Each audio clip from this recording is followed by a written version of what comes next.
Friends, our Torah portion this Shabbat is called Balak. Very, very unusual name. Balak was the king of Moab, a very, very evil king.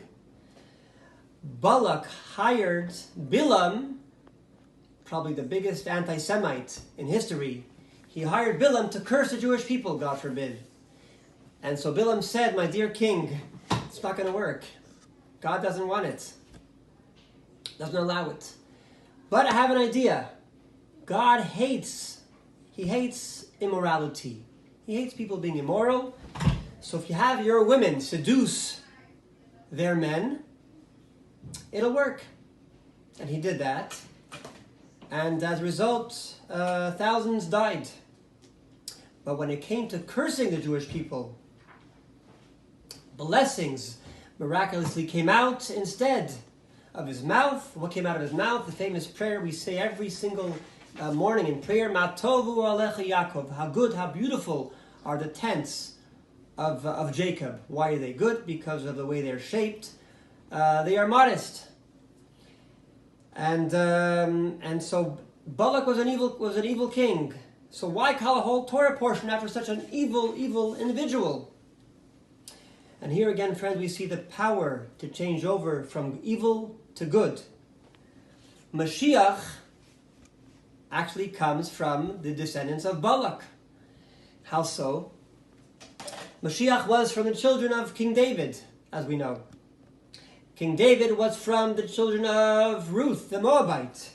Ruth, the Moabite, was the grandchild of Balak.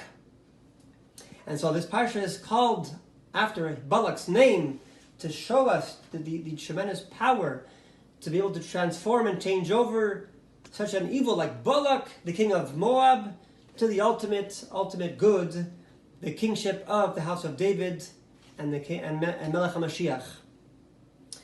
And friends, this Shabbat on the same theme is a very unusual Shabbat. We should be fasting. Why should we be fasting?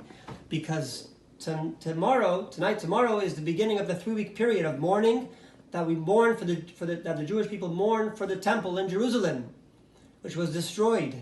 And so it begins from Shabbat, but Shabbat we cannot fast. We have to be happy. We cannot show any sadness, so it's pushed off till Sunday. And actually the same thing this year is also on Tisha B'Av, when the temple was actually destroyed and burnt after the 9 days. And again, it's pushed off from Shabbat till Sunday. It's postponed because, again, we cannot show any sadness on Shabbat. We have to be happy and drink. And so the Rebbe said a beautiful thing, like this year, the way it comes out. On Shabbat, it's pushed off. That Hashem should help, God should help, that it should be pushed off and postponed and abolished indefinitely with the coming of Mashiach, speedily in our days. Amen. Shabbat Shalom.